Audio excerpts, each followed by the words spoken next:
Hey everyone, welcome to my review of Esper for the Nintendo Switch and PS4. This has been a release I've been looking forward to all year long. I think most shmup players have been. And it's funny, it seems like the Shottriggers team, their recent ports are kind of becoming an annual event we all kind of get excited about and talk about. I've even seen some people outside the shmup scene on publications like Eurogamer and Nintendo Life, people like that, starting to cover these games and pay more attention to them, which is pretty cool. So it's my hope that if I get this review out maybe a little earlier than some of the other people, people coming across this review will give it a chance rather than going with, their established YouTubers or whatever. Because I have a lot to say about the game, and I think I'm going to bring a lot more to it than you probably typically would see in a usual shmup review. And so I guess I'll start off by just talking about Esper itself, in case you guys haven't played or haven't heard of it before. It is an early Cave release, around the same era as Doranpachi, before the PGM games. And so what makes it a bit of an underrated gem or lesser known among its other, Cave's catalog is that it was never officially released on home console or PC or commercially outside of the arcade release. And so there's no 360 port, there's no Steam port, there's no Xbox Live Arcade or PS4 until now. So I think that's really cool because I've been surprised to find that there are a lot of people out there, even within the shmup scene, who don't really delve into emulation or don't believe in it or, those types of things. And so they've never actually got the chance to play Esper, which is one of my favorite Cave shmups, so it'll be really cool for people to get their hands on this game. Another thing about this port that I want to talk about is that as much as I like Esper, and especially its visuals and its, basic gameplay, its scoring system in the original arcade release does have some issues that have kind of held it back, and I think that's the reason why, the spiritual successor series, Espgaluda, is a pretty big departure from Esper, just because I think these issues never made it that popular for scoring. And so I'll begin by just talking about the gameplay of Esper itself. It's a bullet hell shmup, one of the earlier ones. Danmaku is the Japanese term for that. But what makes Esper maybe of more interest to people who are familiar with the Toho series is I think you can pretty clearly see that it was a kind of prototype for what Toho became, a big influence on that. To begin with, of course, the fact that the sprites you're flying or playing aren't actually planes or vehicles, which is really typical of shmups. Instead, they're flying human beings, which was not super common. I think there are shmups before Esper that did this, but it was Cave's first foray into this, and it wasn't really common at the time. And then also, beyond just the aesthetics of, being flying human beings that I think take a lot of inspiration from 90s anime like Akira especially, or Ghost in the Shell. There's actually a mid-boss in the game that's straight up the tank from Ghost in the Shell, the one that rips the Major apart and cloaks and everything. And then there's also, I think, some elements like the Neo Tokyo kind of vibe that you can see from Akira. And of course the fact that there are characters flying around shooting stuff out of their hands in kind of a cyberpunk setting. So the aesthetics I really like, and I'm really happy with how they turned out in this port. I think M2 did a great job making the sprites and the color palettes look really rich and vibrant, which I think the game, it really complements how the game looks. Because even in some of the best emulation, sometimes, especially MAME, MAME doesn't really up-res the game very well. So, I think for people who just usually stick with MAME, this is a really cool improvement. And then gameplay-wise, like I was saying, another influence that you'll see is that the bullet patterns are actually pretty similar to Toho-style bullet patterns, where in most Cave Danmaku bullet hell games, they're not really that Toho-like because the way the enemies are designed and the way the stage layouts are, it's more about memorizing routes, and you usually have, lots of bullets on screen, but they're usually faster moving, and instead of being these big curtains and walls like you get in Toho, they're more like mixtures of aimed patterns and things you have to navigate through. at much higher speeds or to mislead. So there's a lot more stage memorization. Whereas in Esper, there's definitely that component to it. It is a cave game. But you'll also find, especially with a lot of the boss fights, you'll start to see, if you play a lot of Toho games, hey, this pattern reminds me of something in Toho where it's just these slow-moving clusters of bullets that you very methodically pick your way through.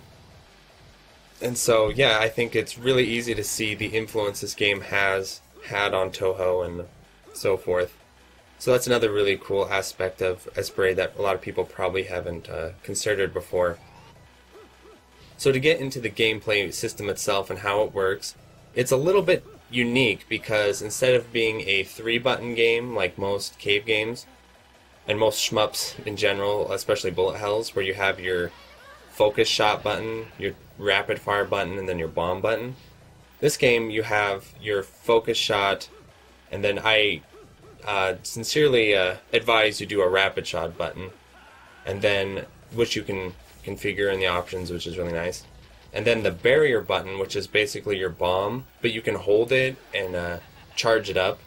And so it's interesting how you can use that and kind of manage that, because you can kind of decide strategically how long you want to charge it, how much you're willing to spend based on the situation, because the longer you charge it, the more damage it does. So the barrier is really cool, I think. And then the 4th button that I assign is the special shot button. And you use that all the time, and it plays very heavily not into just scoring but also survival. So you have a little meter at the bottom that counts up to 15. It's not a resource like ammo where you need to pick up items to refill it. It just recharges, you know, like a lot of modern first-person shooters, right? It just recharges the ammo. And so, yeah, you want it to charge up to get the full shots, and then the basic idea of scoring in this game is that you hit the larger enemies with your special shot fully charged up, and it creates these bubbles or hit sparks on them.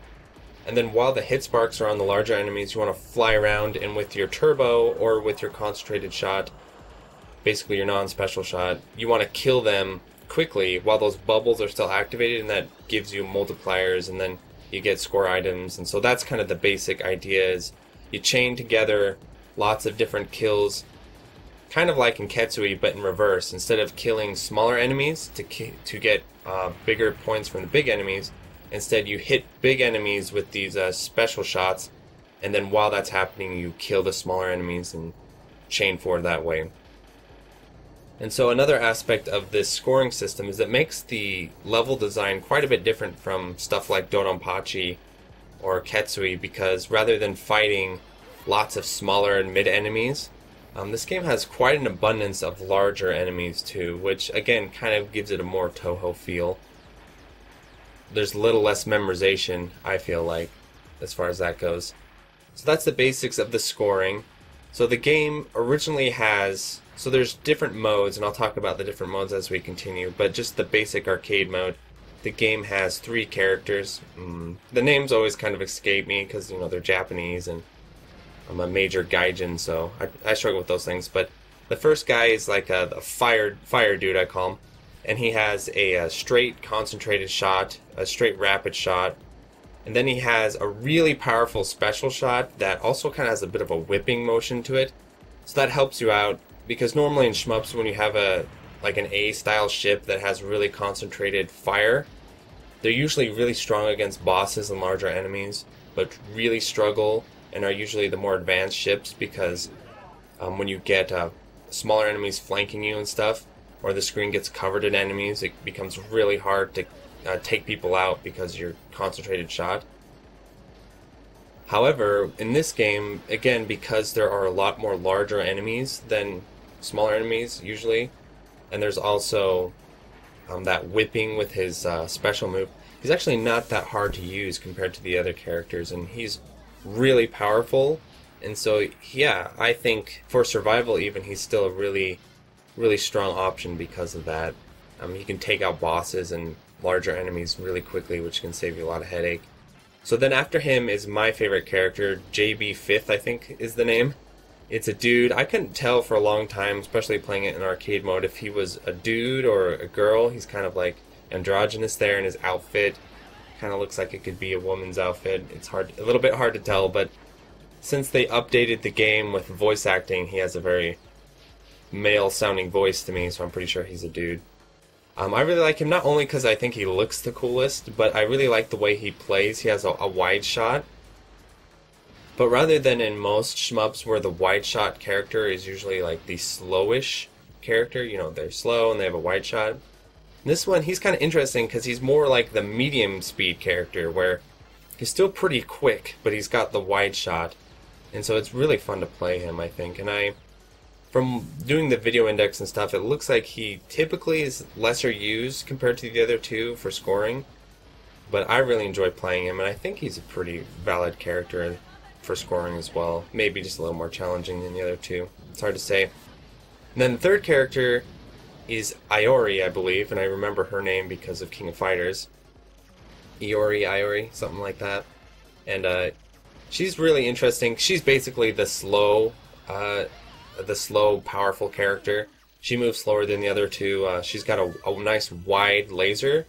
But instead of being like a fan that spreads out like most wide shots, it's just a straight up giant beam for the most part. It's a formation. And so I think she's really powerful, and a lot of the high scoring replays I see use her. So I think I'd take a guess saying that she's probably the most powerful, most high scoring character in the game. She tends to be, when I look at the leaderboards and stuff like that, the top character. So I think she's a beast. And I really like...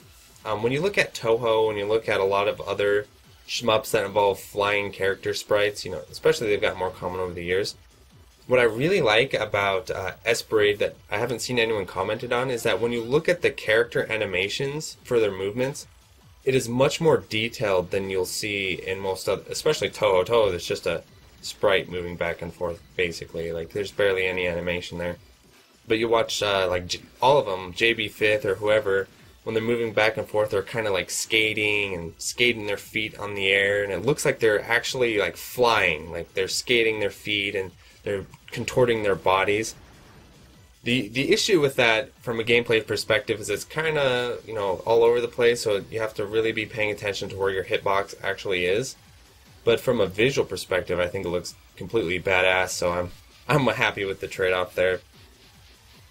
And so again, I'll talk about the biggest issue with the original arcade release that makes it where it's not really played for score that much, especially compared to other cave games. And the issue with it is that the arcade release has a boss milking problem, I would say. I know some people really like it, but that's not my bag. So what boss milking is that, and it's in most shmups, boss milking is rather than just speed killing the boss quickly and moving on, you slowly destroy them, you break different parts, you methodically fight them longer. Usually there's a risk reward where the longer, you know, the harder you milk them, the more points you get, but there's also more chance of you dying. And the Ketsui, there's a great example of that. However, in Esper, there was, I think, some oversight where you can milk the bosses for really long periods of time. It's not necessarily difficult to do. I'll put up some footage here. But it's just extremely monotonous, and you do it, you know, for a really long time. And then, you know, from run to run, you know, like half your time on your runs is going to be milking bosses, and it just kills the gameplay fun of it. That's an issue with Metal Slug, if you guys know about that game, where if you really want to play that game seriously for score, it's kind of shitty because your clear is like an hour and a half long, and 80% of your time you're just sitting around waiting for enemies to respawn. So it's an issue. Most players don't like it. Some are crazy enough to like it. I definitely don't. I have no patience for that sort of thing. And so there is a extra mode that I'll talk about shortly that M2 created to address this issue. But that's the main issue coming into this release here, where if they were going to release Esper without addressing this, I would consider it an incomplete port or a huge missed opportunity.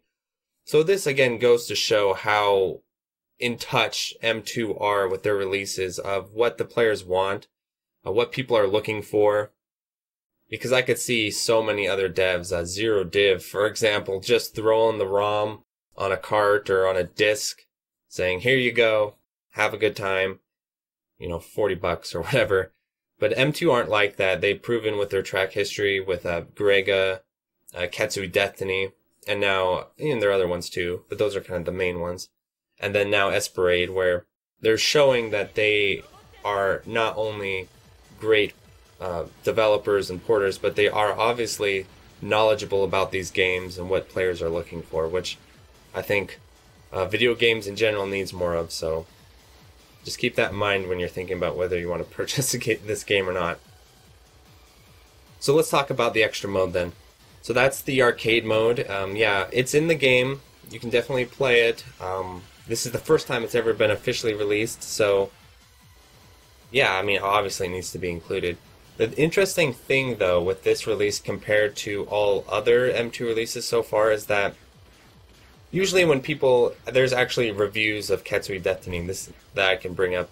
Usually the arcade mode is like the main course of the release. That's almost always the case with shmup ports. The arcade mode is why you bought the game, basically, and what extras they add to it or what extras they bring to the UI or whatever. And then the arranged modes are just kind of the fun factor or the variety. Most people don't pick up ports for their ranges and things like that. And really, I hadn't cared too much about them. But I think in the 360 era, and then with these latest PS4 releases from M2, like Grega and especially Destiny, they're starting to show that no, arcade mode just isn't enough. Really solid arrange modes can bring a lot of replayability and interest to a game. However, in the case of Esper, I wouldn't really call Arcade Plus, that's the name of the extra mode, an arrange mode. It's more of an update or a fix to the arcade mode. So it's really interesting with this release where for the first time that I can think of, I'm sure there are other cases of this, but for the first time I can think of, it might be totally possible to just ignore the arcade mode, or most people won't actually engage with the arcade mode. I'm not sure, but because the Arcade Plus mode is basically a revision of the arcade mode, that gives you reasons to just kind of ignore arcade mode. The big one being is that it removes the boss milking. So no longer do you have this huge amount of time where you can sit and milk the bosses. It's still possible to milk them, but now it's more kind of in line of how shmups usually work, rather than spending, I don't know how many minutes, but probably like 20 minutes or so milking bosses. I'll have to check, but it's a long time. So arcade mode Plus cuts that down, and then they also add in an extra character. Those are kind of the two big changes. And then they add a final boss after the final boss, an extra boss, which is the playable character Alice Master. So I'll first talk about my thoughts on them adding this Alice Master boss. So after you fight the last boss in Esper, which is a pretty challenging fight actually for a one-loop game. Nowhere near as hard as something like Hibachi or anything like that, but the final boss is no joke, and I would say it is probably harder than the stage 6 boss in Dononpachi or the stage 5 boss in DOJ. I'd say it's a little harder than that. But the interesting thing is, usually when you get a true final boss, a TLB as it's called, usually that is an extremely challenging, destructive force of nature that comes at you. Hibachi is the most classic example of the TLB, right? Where 90% of the difficulty, or like 70% of the difficulty of the 2-wall is beating Hibachi. And with Esper, this extra boss is kind of just like a little extra challenge at the end. She's not nearly as hard as the arcade final boss, so she's just this little extra challenge. And she kind of fights like a Toho boss too, where the bullets are intentionally slowed down.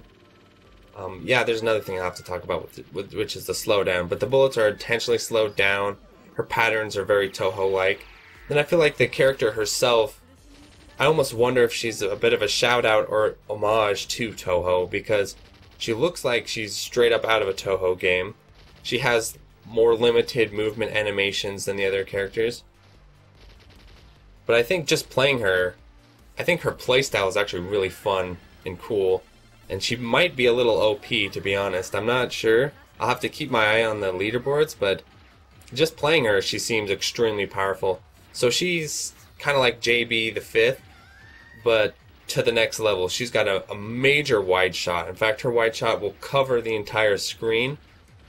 And then she's got an extremely powerful, concentrated special shot. So she's kind of got it all. She's got the screen coverage with her regular shot, and then the damage, straight up, large enemy damage with her special shot. So she's a really fun, powerful character to play.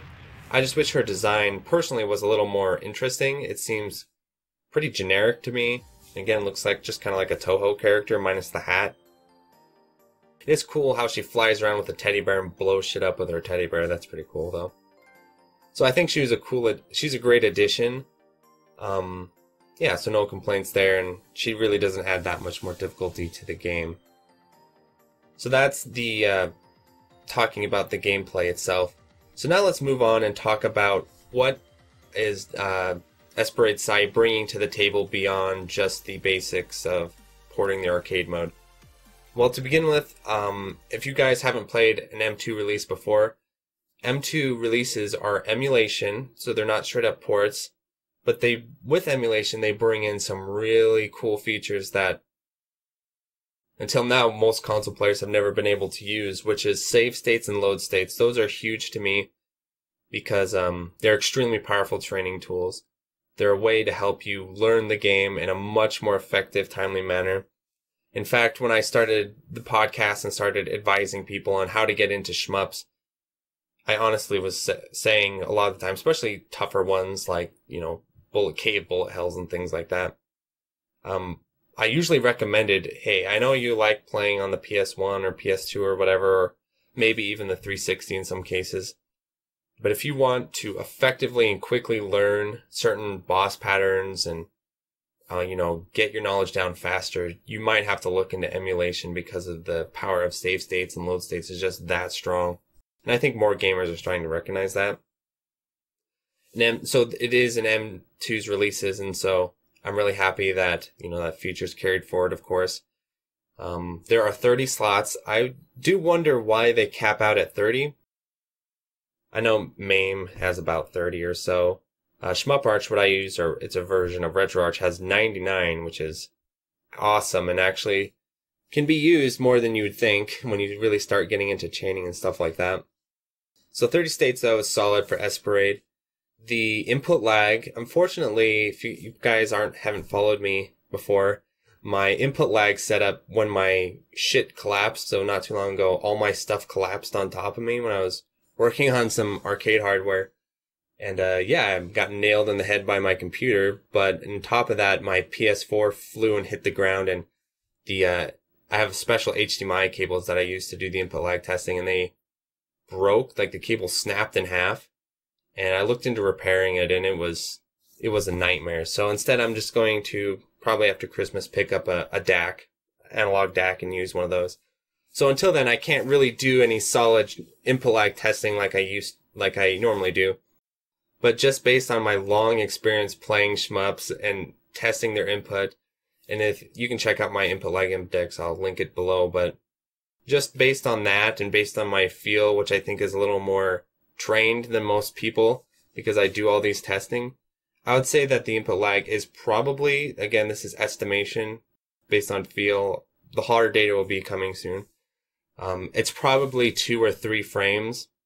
My experience with the PS4 is most likely 3 frames, to be honest.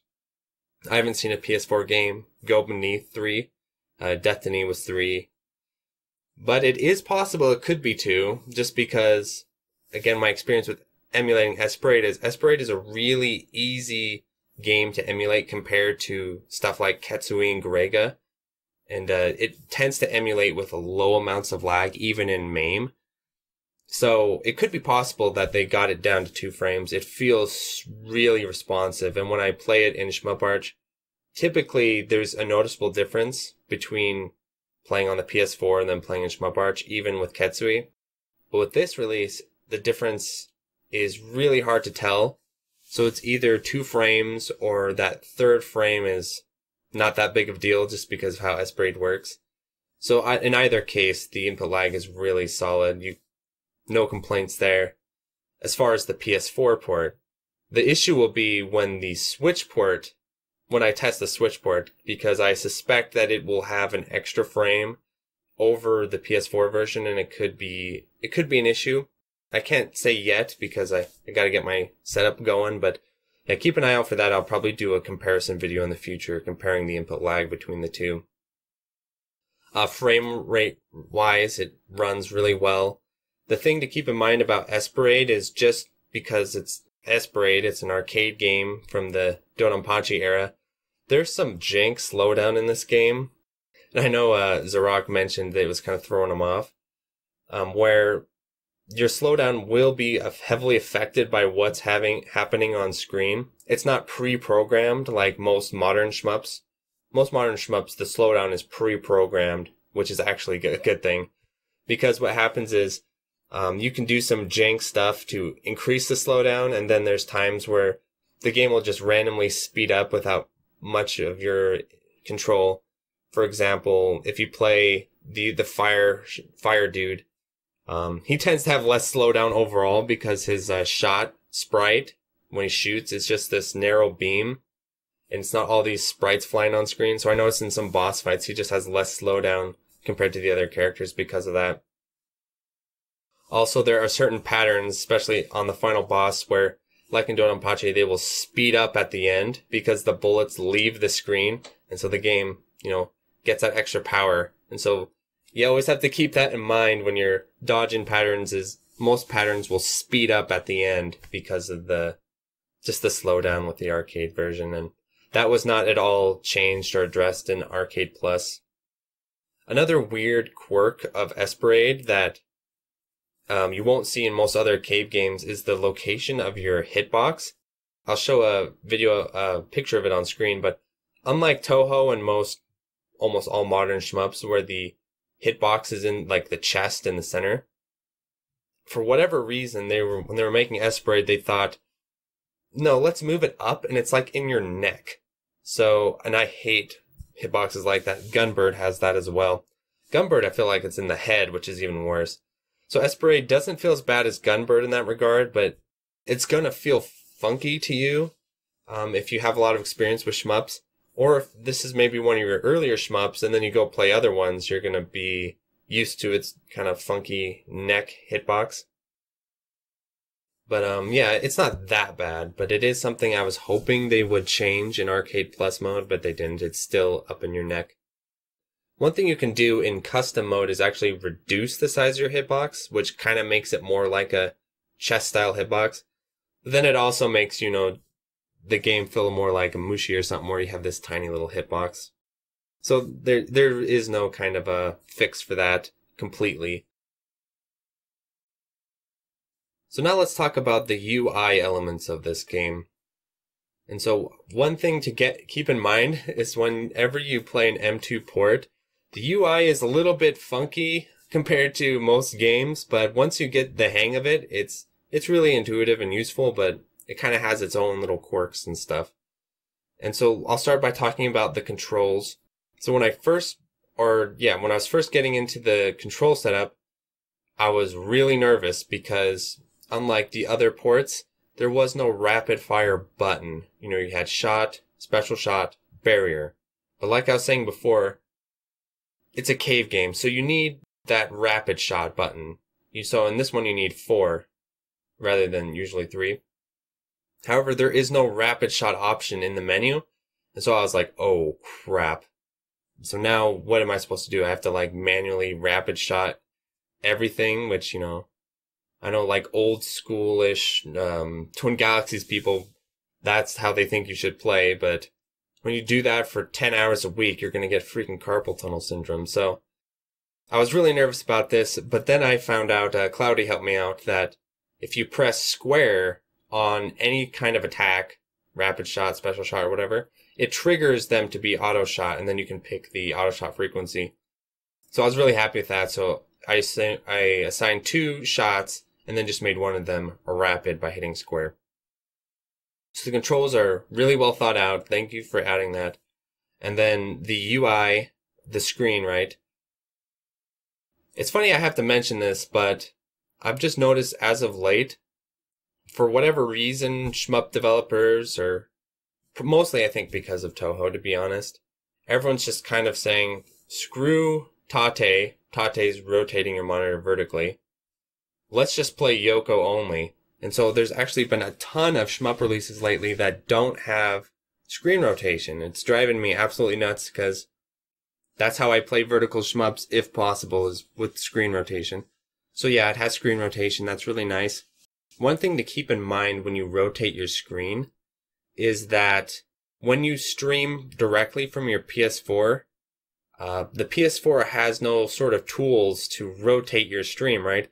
So this is funny. There's some Ketsui players who do this, but I mean, if there's no other way, whatever. But yeah, so when you stream directly from the PS4, if you play and rotated, your stream's going to be rotated. So your viewers will need to rotate their screens, or in post, you'll have to rotate the video in post. Or another option, which is what I do, and actually the video you see on screen, I'm playing rotated, but in OBS, I have a capture card. So I capture from my PS4 and then record from OBS, and I'm able to rotate and crop and all that stuff. So one thing I also noticed is, like the Garega port, there's only one background. The 360 era, for whatever reason, Cave really liked those, giving you tons of backgrounds. So I'm a little bit spoiled, whereas M2, I've noticed in their releases, they usually are pretty limited on their backgrounds. But it is a cool background, but you only get one. But the thing that makes it kind of not that big of a deal is that there are the gadgets. And it's an M2 release, you gotta have the gadgets on, right? And so, if you play in Yoko, which is horizontal, how most people play video games, right? You'll see all the gadgets. And then if you play rotated vertically, Tate, you'll just see a few of them. The thing is that with Esper, the scoring system is pretty simple. The way the game's designed is pretty simple. And so losing some of those gadgets, in my opinion, is not that big of a deal at all. Really the only gadget that I pay attention to are, the big score gadget, and then the enemy damage gadget. That's actually really useful. And you can use those in rotated, so I think it doesn't really matter.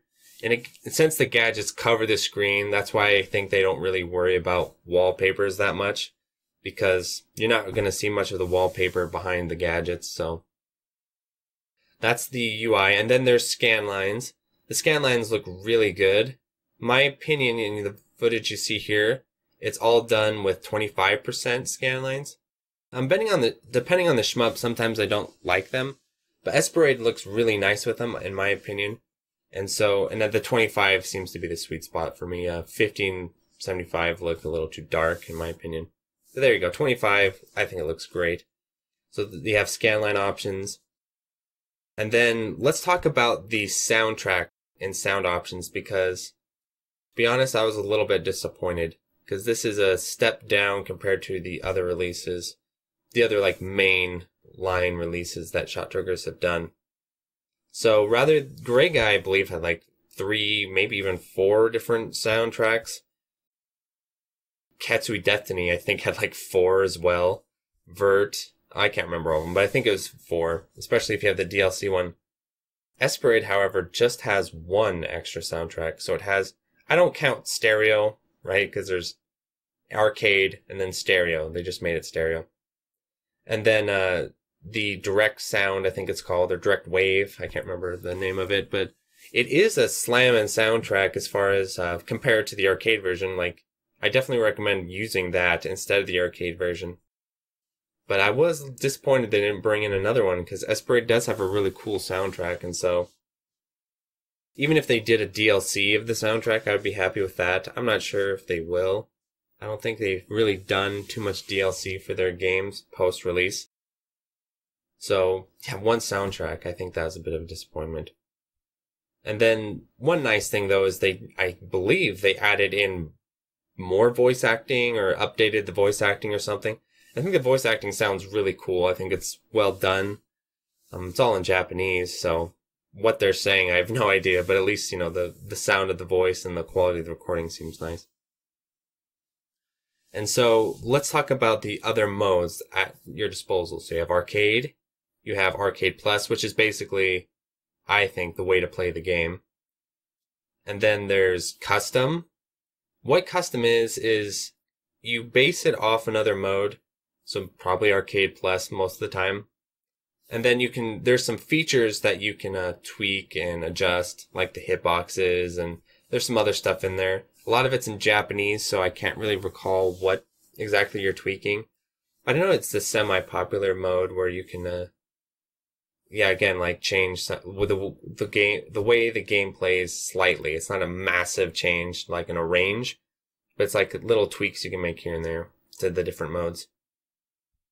And then Arcade Challenge Mode is really interesting.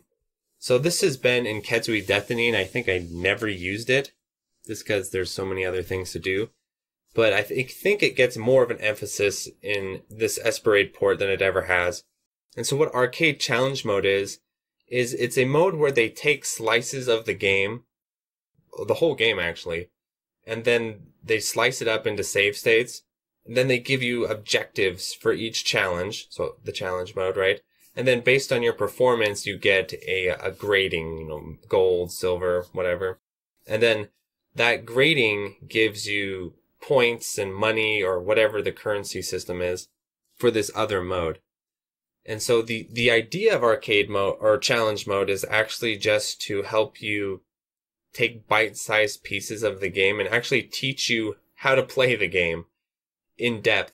So if you're new to shmups and you're struggling with walls of difficulty where you feel like I can't get past stage 3 without getting wrecked, I can't get past stage 4 without getting wrecked, the challenge mode is kind of the way to go as far as if you don't want to do your own save states and your own kind of independent practice. This is kind of a training mode of sorts to step you through the game piece by piece, slowly ramp up the difficulty, build those fundamental skills. So I think it's a really cool mode. And then they integrated it into this mode that I'll talk about in a little bit. And then another thing they have in there, which I tried to mess around with a little bit. It's like arcade. I can't remember the Araska, Casca. You'll see on the screen. But I don't know what exactly this mode does, because when you get in there, it's just replays of some kind. And so I haven't really, all the players I've been talking to haven't really been using this too much, so I don't know how much of an addition it actually is. I think it's probably just a bit of an extra, but again, it's not like an arrange mode or anything like that where you can really sink your teeth into it. And so the final mode that I think is pretty interesting that they added is this Esper Room, I think is what it's called. And at first, when I opened it, it's like you're entering a whole different game. What is this? You have like your little character sprite, and she's all, kind of cuted up in anime. And, I mean, they're all anime, but, like, cuter. And you buy them little costumes and buy them little hats and animals, and you decorate the room. And I believe M2 is actually doing, instead of a scoring competition like they did with Destiny, they're doing a room decorating competition, which I think sort of makes sense because my thinking is that instead of because scoring competitions, the super players are just going to win those. And so it's just a showdown of the super players.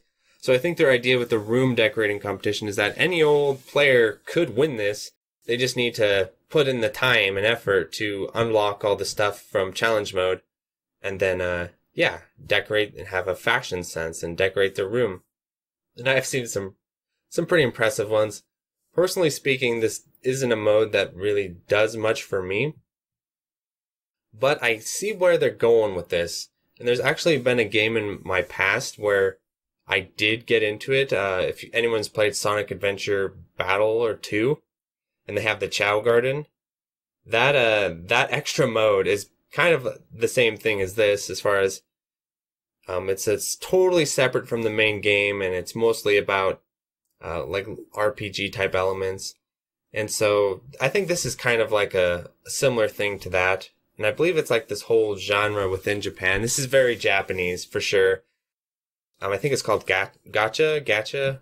I'm not sure how to pronounce it, but that seems to be a kind of a trend. And I think Cave actually made a game like this on mobile that was pretty popular. And so I could see why they're bringing it to Esper, especially since it's coming to mobile on the Switch, right? I think this is a reason why we're seeing it on the Switch, is they're like, whoa, people are going to dig this. They're probably going to dig this more than the PS4 version and, the arcade and online ranking and getting replays and watching replays and, all that stuff. I could see a large group of like casual Japanese players. I think they're called like mid-core or something. I've heard that before. Like semi-casual players where they'll just, play the challenge modes, have a fun time, and then decorate their rooms. So yeah, I think it's not really a bad addition. Maybe if it gets the game more sales, I'm all for it. Whatever. As long as they can keep this project going, because they just need to keep going until they get to Dononpachi, that's for sure. So my overall summary of Esper Sai is, it's absolutely a recommend. Of course it's a recommend. It's M2. The way the game is created as far as the technicals is rock solid, at least on the PS4 version. We'll see about Switch when I get my hands on the Switch version and do the input lag testing. But it's rock solid. The input lag's really good. All the extra features are there. There are two major complaints I have with the port though. The first is just there is no true arrange scoring system. There is no arrange mode, which after you play, Katsui Destiny and Battle Garega Rev 2016, which have these awesome arranges and awesome modes, it does feel a little bit lacking in that regard. And even, Cave's 360 ports, almost all of them had pretty solid arrange modes. So it is kind of a letdown in that regard. Maybe they'll add one through DLC in the future. I mean, who knows? Maybe they're waiting to see how the sales are to decide that. But it is a bit of a bummer that there is no true arrange mode. I think their answer to that was adding the extra character, which is kind of a little bit of a gameplay, variety there. But I think a true arrange mode would be really nice. And because Arcade Plus, again, is more of like a patch to the arcade mode rather than a whole different scoring system. So there's that. And then the only one soundtrack. It's a good soundtrack, so thank God, but only one is, again, kind of a bummer, kind of a letdown. So when you compare this to Destiny, I think Destiny still is ahead of Esper, not only because Katsui is a better shmup than Esper, but just the port itself, the features, what it has to offer is better than Esper. But the thing about it is Esper is a much more approachable shmup. So if you're not really into bullet hell, you're not really hardcore about shmups, but it does look good to you because the visuals are awesome, definitely check it out and pick it up, because I think this is a more accessible game. Like, another reason why I think it's on the Switch and Katsui Destiny isn't on the Switch is because I could see more casual shmup players or casual fans enjoying this game quite a bit. It's not easy. It's not an easy shmup, but it's only one loop. You can learn it. It's not going to destroy you like Katsui does in the third stage. So it's definitely a recommend. Check it out. M2, keep on going. Don't stop till we get to Dononpachi at least. Thanks for tuning in.